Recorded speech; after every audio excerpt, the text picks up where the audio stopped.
This meeting.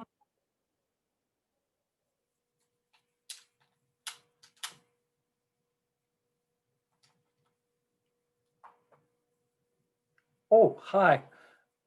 I'm Mr. Jim. I was just lighting the first candle on my Advent wreath because today is the first of 4 Sundays in Advent. And then the 5th candle, which isn't in there yet, a white one, will be the Christ candle, which is the one that we use to celebrate Christmas Day. You know, I was looking at the Jesus Storybook Bible Christmas collection. Some of you may have this. It's a brand new book. It's really good. And when you open it up, it says the days leading up to Christmas are called Advent. And Advent means coming, like it says on the screen. It means God's great rescuer, and that's Jesus, is coming. Well, here's the good news, and that is that Jesus came, was a little baby, but didn't stay a little baby. He grew up. He did lots of miracles and wonderful things. And then he died for us, but then he rose again. And we're eagerly waiting for his second coming, whenever that may be. The scriptures for today are listed down at the bottom. And I was looking in my Bible at what they say. And the Isaiah and Psalms passages are in the Old Testament. And they didn't know Jesus yet. And so those scriptures say, God, come down from heaven. We need you. And come and save us. Well, we all need saving. And that's exactly what Jesus did for us.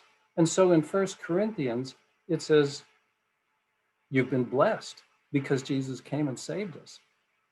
And we're eagerly awaiting for his coming again. And then in Mark, it says, he is coming again. That's a promise. And he's going to come the next time, not as a little baby, but he's going to come with great power and great glory. And glory means like total awesomeness. So what I thought I would do today, that really is all there is to the homily. But I want to remind you of all the things we see in our sanctuary, in the place where we worship that's pictured behind here, all the things that remind us of all of these scriptures about God coming, God saving us, giving us rich blessings, and that he is coming again. So you may remember that the beams in our ceiling remind us of the bottom of the ark that saved Noah and his family, that God sent and provided for them.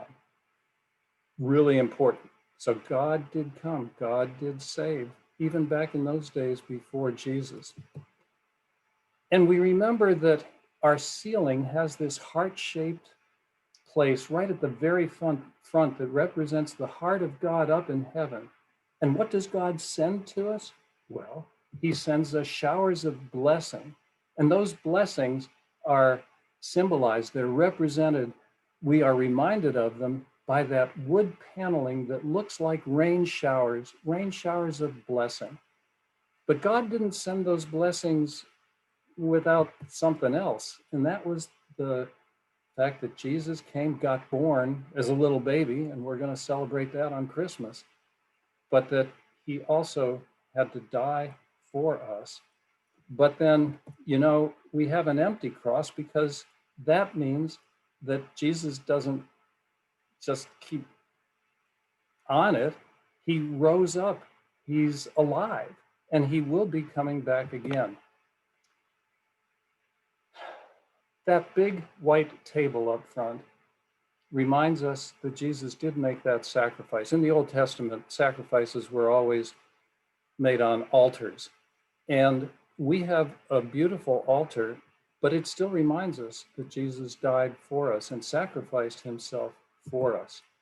And that's why I think it's really important to remember what is going on when the priests and all the helpers take the wine and the wafers representing the body and the blood of Christ and pass them out to all of us.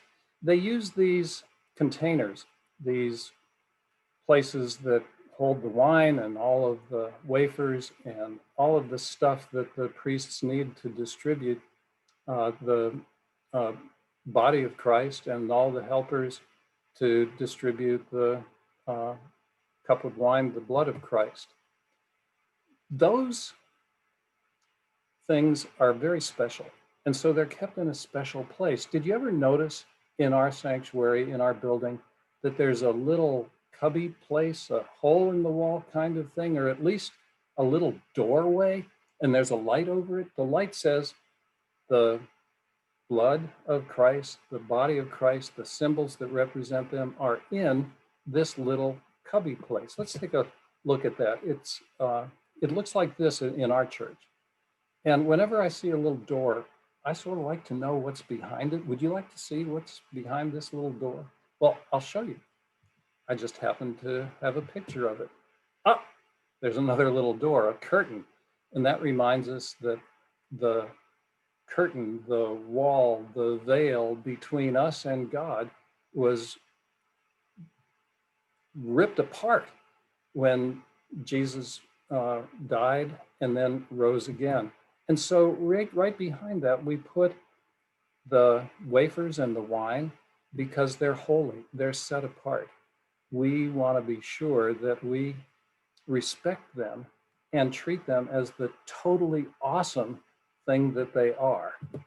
And so if you can think about this, just remember that Advent is remembering Christ's first coming on Christmas as a little baby, and that we are really eager for Jesus' second coming, whenever that may be. Now, Sally Chambers and others have done a magnificent job putting together some Advent materials that I think are just spectacular. And so if you would, go to the St. Bees website and find the Advent at Home 2020 document and check it out. It's just really good. And if you find something that you really like in the Advent activities, send an email with a picture that you drew, or tell an activity that you did to Miss Carla at cschober@stbees.net.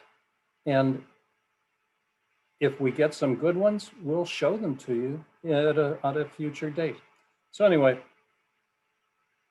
that's what it is to have the first Sunday of Advent, and all of this Advent season being something that helps us prepare for the fact that Jesus came already, and we're grateful for that, and that he will be coming again, and that will be a glorious day. Well, it's been fun hanging out with you, and I'm going to go back to working with my Advent wreath. Y'all have a good day. I love you.